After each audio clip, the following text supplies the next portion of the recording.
Nama pedang ini Naga Puspa. Selamatkan dia. Jangan sampai jatuh ke tangan pendekar berwatak jahat.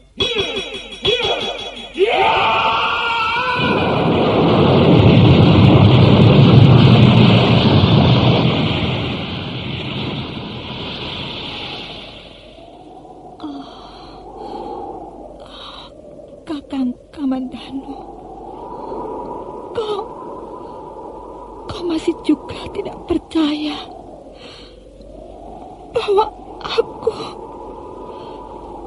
aku mencintaimu. Meisin, maafkan aku, Meisin. Meisin. Meisin!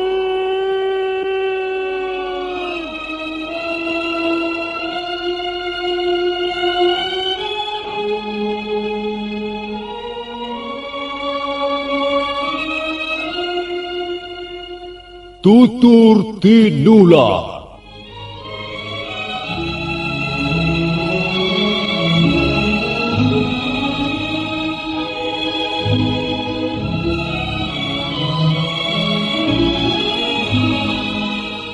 Sebuah sandiwara radio serial, produksi Sanggar Cerita dan teater Sanggar Prativi. Sebuah kisah dengan latar belakang sejarah runtuhnya Singasari dan berdirinya Kerajaan Majapahit.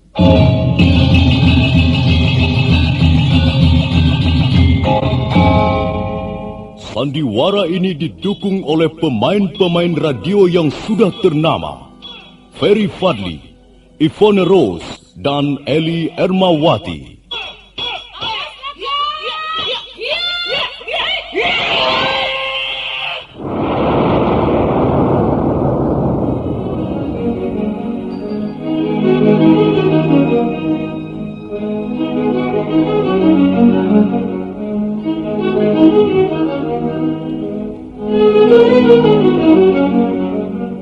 Cerita ini ditulis dan disusun oleh S. Tijab. Teknik dan montase dikerjakan oleh Rudi Tinangon dan Joko SP. Sutradara EWS Yuwono. Kali ini mengetengahkan episode pertama dengan judul Pelangi di Atas Kurawa.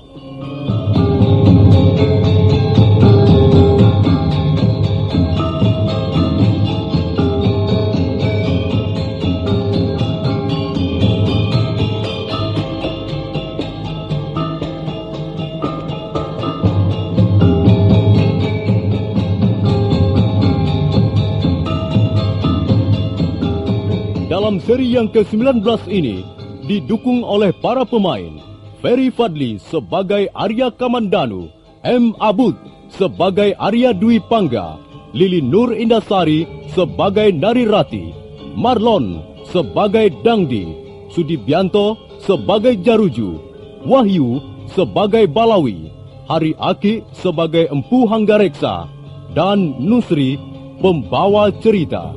Selamat menikmati. Apa kau tidak mau berterus terang? Kalau kau tidak mau berterus terang kepadaku, berarti kau tidak lagi menganggapku sebagai orang tuamu. Saya belum jelas duduk perkaranya, Ayah. Dwi Pangga tahu bahwa kau menyimpan batu nirmala pemberian istrinya, Narirati. Dwi Pangga, entah karena cemburu atau apa marah-marah. Kemarin mereka bertengkar. Dwi Pangga mau mengambil batu nirmala itu, tapi Narirati menolak. Sampai sekarang mereka masih dalam suasana tidak enak. Kalau Kakang Dwi Pangga keberatan, saya akan mengembalikan batu nirmala itu pada Narirati, Ayah. Jadi benar, kau menyimpan batu nirmala itu? Benar, Ayah. Mana benda itu? Aku mau melihatnya. Kalau memang benda itu nantinya malah membuat keributan di rumah ini, lebih baik aku yang menyimpannya. Ayah boleh melihat batu nirmala itu. Inilah. Tapi saya keberatan Ayah menyimpan benda ini. Apa sebabnya? Saya sudah berjanji pada Narirati akan menyimpan batu nirmala ini, Ayah. Kecuali dia sendiri yang menghendaki agar saya mengembalikannya. Kamandanu, ada hubungan apa kau sebenarnya dengan istri kakakmu itu? Sekarang saya tidak mempunyai hubungan apa-apa dengan Narirati. Kecuali bahwa dia sudah menjadi kakak ipar saya. Tapi, dulu kau pernah ada hubungan dengannya? Saya tak mau mengungkit-ungkit yang dulu-dulu, Ayah. Maaf, kalau Ayah memaksa saya membicarakan masalah ini. Saya keberatan sekali. Ya, iya. Aku tahu. Aku tahu sekarang. Baiklah. Kamandanu. Iya, Ayah. Kau harus bisa melupakan Narirati. Sekarang dia sudah resmi menjadi istri kakakmu. Kau tidak boleh mengganggu ketenangan dan kebahagiaan mereka. Saya tidak pernah mengganggu mereka, Ayah. Bahkan saya akan ikut merasa bahagia kalau Narirati bahagia menjadi istri Kakang Dwi Pangga. Kamandanu, sekarang kaulah anakku satu-satunya yang bisa kuharapkan. Kau harus bisa mewarisi apa yang kumiliki sebagai seorang pembuat senjata pusaka. Aku tak ingin apa yang sudah kucapai ini akhirnya hancur direbut orang lain. Kuharap kau tidak membuat ayahmu ini kecewa, Kamandanu.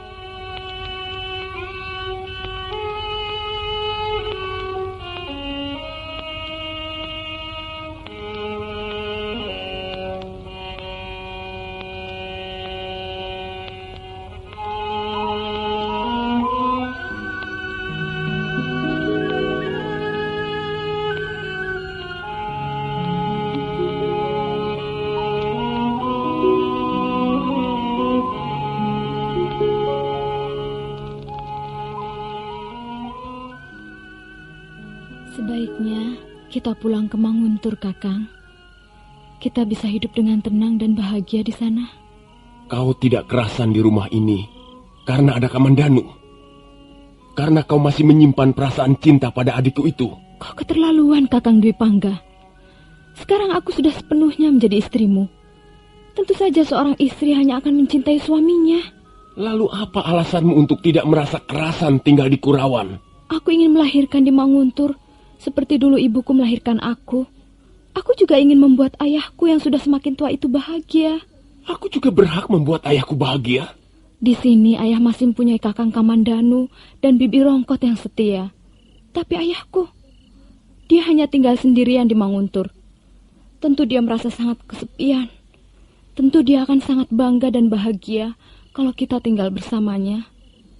Kita bisa bertani di Manguntur karena ayahku mempunyai lahan pertanian yang cukup luas, Kakang. Iya, baiklah. Aku mau tinggal di Manguntur, tapi dengan syarat. Syarat apa, Kakang? Batu Nirmala itu harus kau minta kembali dari Adik Kamandanu. Kau keterlaluan sekali, Kakang. Aku tidak mau menjadi orang yang tidak berperasaan. Batu Nirmala itu sudah kuberikan. Bagaimana aku harus memintanya kembali? Kau masih ingin dikenang oleh Kamandanu. Itulah yang aku tidak senang. Kebahagiaanku merasa terganggu. Kakang Dwi Pangga, janganlah terlalu serakah begitu. Aku tidak rela melihat suamiku menjadi orang yang serakah.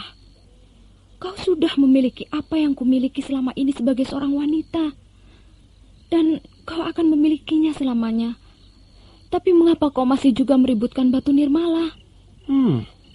Jadi kau masih mempertahankan hubungan batinmu dengan Kamandanu? Oh, Kakang Dwi Pangga. Kau terlalu cemburu. Cemburu yang tidak pada tempatnya. Sudahlah, Narirati. Itulah persyaratan yang kuajukan padamu. Besok pun aku bersedia pindah ke Manguntur. Asal Batu Nirmala itu kau minta dari Adik Kamandanu. Dan kau berikan padaku. Baiklah, Kakang Dwi Pangga. Kalau memang begitu keinginanmu, aku akan memintanya kembali Batu Nirmala itu.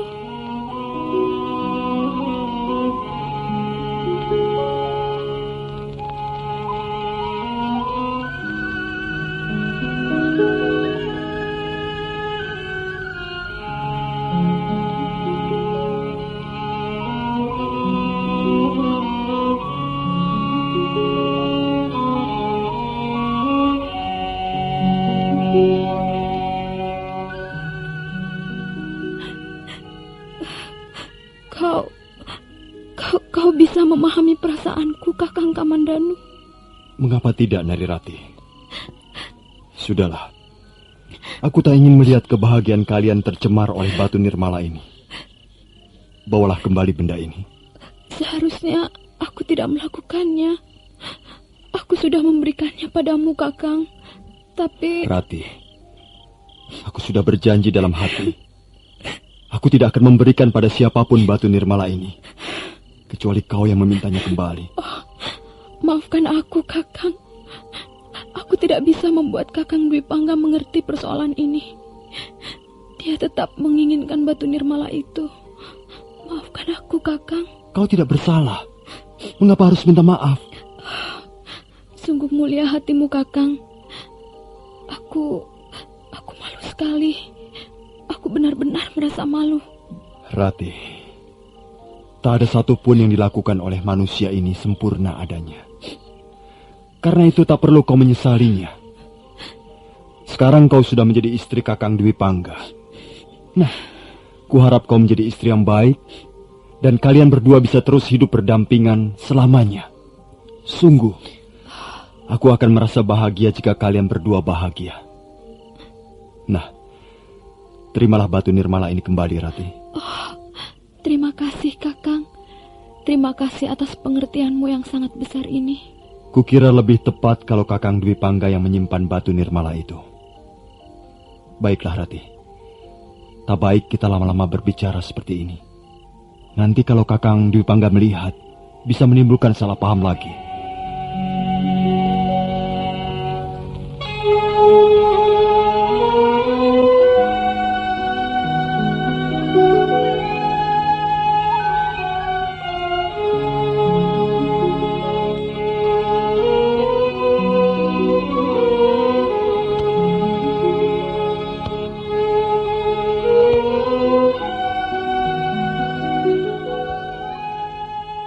Arya Dwi Pangga baru merasa puas setelah batu nirmala itu terlepas dari tangan adiknya dan jatuh ke tangannya.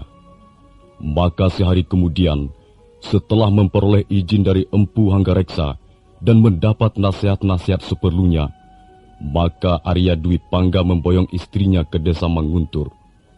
Arya Kamandanu ditugaskan ayahnya mengawal perjalanan mereka.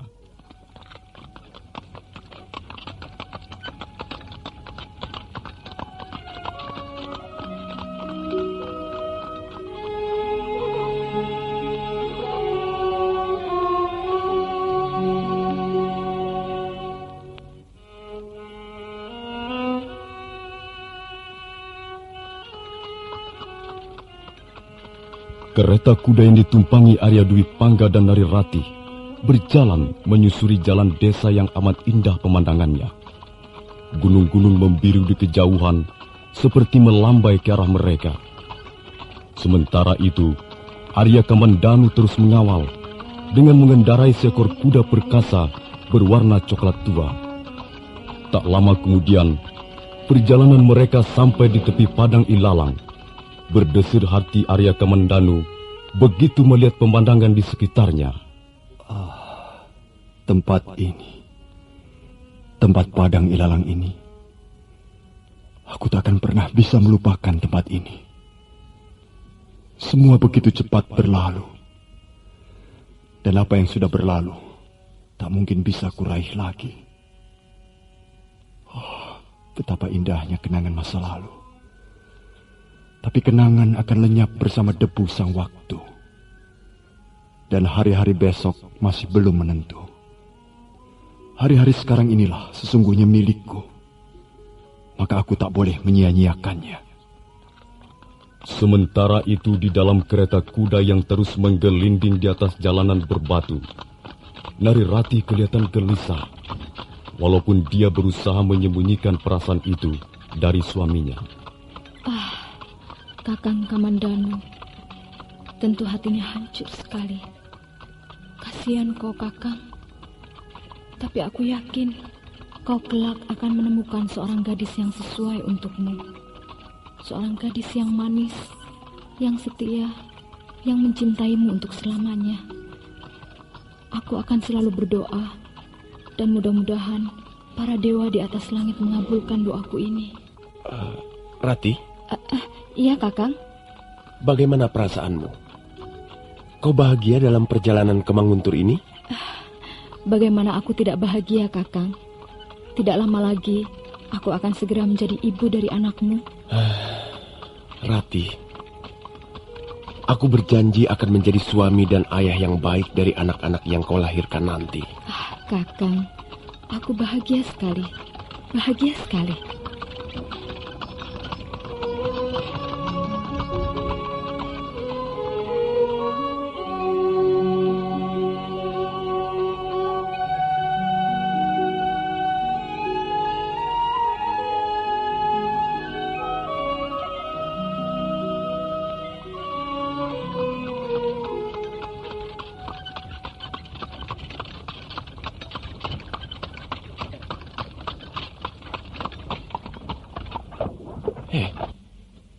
Siapa mereka itu, Kamandanu?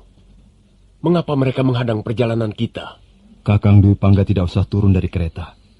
Biar aku saja yang menghadapi mereka. Oh, bukankah mereka itu Dangdi? Siapa dua orang temannya itu? Kalian berdua diam saja dalam kereta.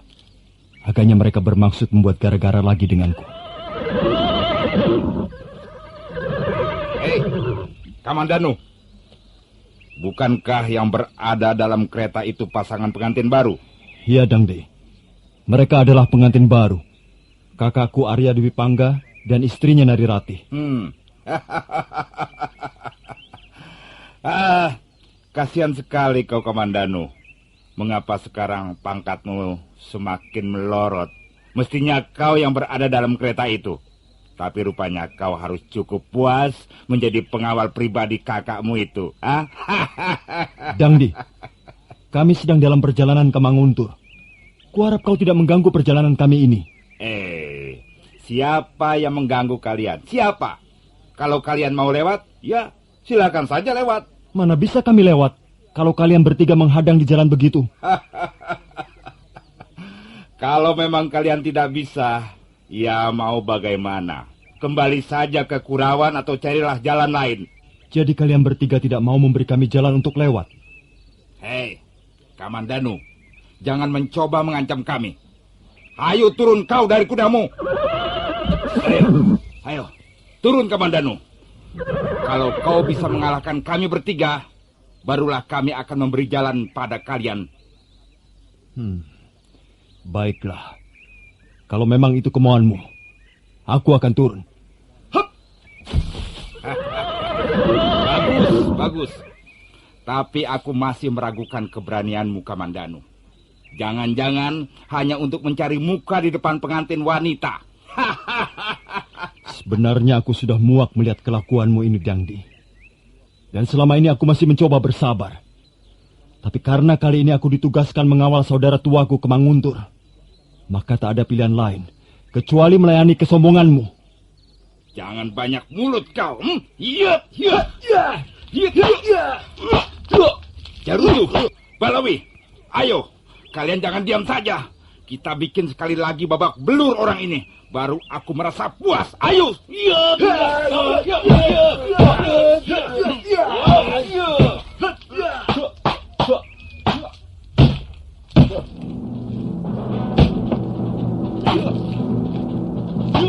Dangdi, Jaruju, dan Balawi secara serentak menyerang Arya Kamandanu melayaninya dengan tenang. Semula dia hanya bertahan dengan menepis, menghindar, ataupun melompat kiri kanan. Tapi karena serangan itu datang terus-menerus, akhirnya Arya Kamandanu terpaksa mengeluarkan pukulan 12 jurus tahap pertama, ilmu naga puspa pemberian Empu Ranubaya. Pada gebrakan pertama, Dangdi menjadi korban tendangan pada pelipis kirinya. Gebrakan kedua, Balawi terpaksa meraung kesakitan sambil mendekap alat kelaminnya. Dan giliran Jaruju ialah gebrakan ketiga. Jaruju agaknya mempunyai kemampuan lebih tinggi dibanding Balawi temannya. Jaruju, kalau kau masih nekat menyerang, kau akan bernasib sama dengan dua orang temanmu itu. Jangan sombong kamu, Kamandanu.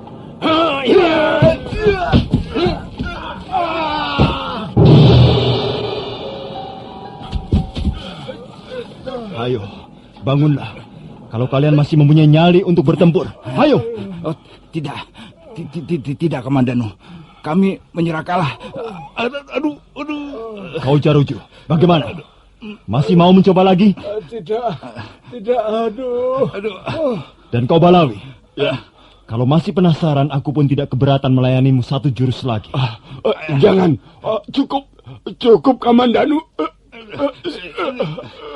Kalau demikian, cepat pergi dari sini. Dan ingat, terutama kau Dangdi, jangan lagi mencoba membuka persoalan lagi denganku. Dan jangan mengganggu Narirati, karena sekarang dia sudah menjadi istri saudara tuaku. Kalau kau sampai berani mengganggu ketentraman mereka, kau pasti berhadapan dengan Arya Kamandanu.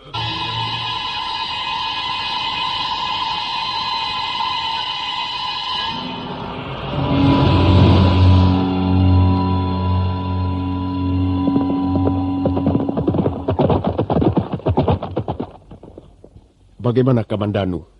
Kakang tidak usah khawatir. Mereka tidak akan berani mengganggu kalian lagi. Kakang tidak apa-apa. Aku tidak apa-apa, Rati. Marilah kita lanjutkan perjalanan ini. Manguntur sudah tidak terlalu jauh dari sini.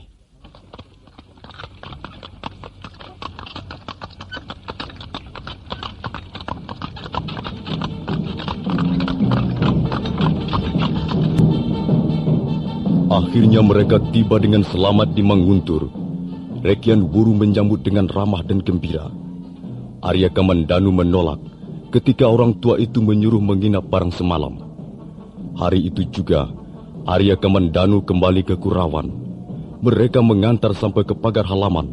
Kuda yang ditunggangi Arya Kamandanu berlari bagaikan terbang, melintasi daerah persawahan, bukit-bukit, hutan-hutan kecil, dan sebentar kemudian sudah meninggalkan tugu batas desa Manguntur.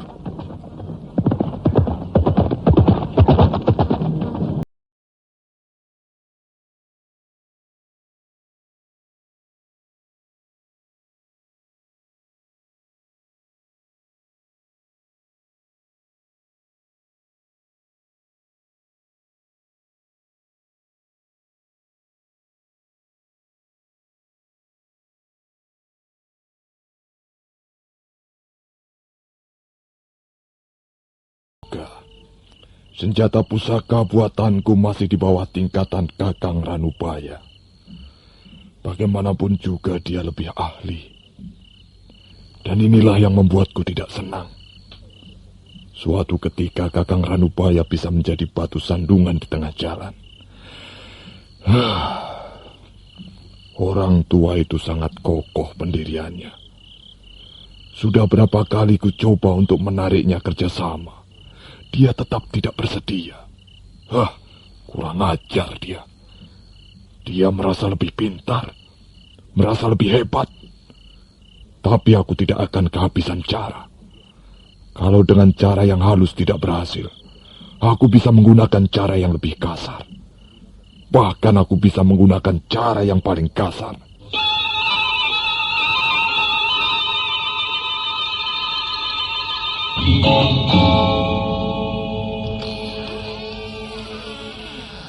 Kaukah itu Kamandanu? Iya, Ayah. Bagaimana? Sudah kau antar kakakmu sampai Manguntur? Sudah, Ayah. Bagus. Sekarang kau istirahat. Dan besok kau harus menjaga rumah bersama Nyi Rongkot. Aku mau pergi barang 2-3 hari. Kemana, Ayah? Ke Singasari.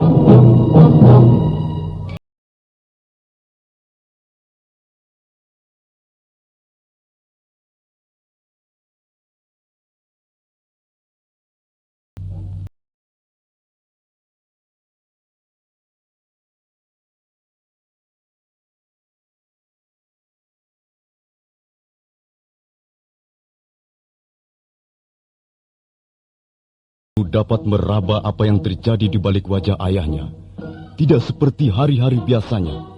Nampak sekali ayahnya tengah mempunyai persoalan yang berat. Tapi Arya Kamandanu tidak berani menanyakan pada ayahnya. Nah, para pendengar sekalian, bagaimana kisah selanjutnya? Apakah yang akan dilakukan Empu Hanggareksa? Silakan menunggu seri berikutnya. Sampai jumpa.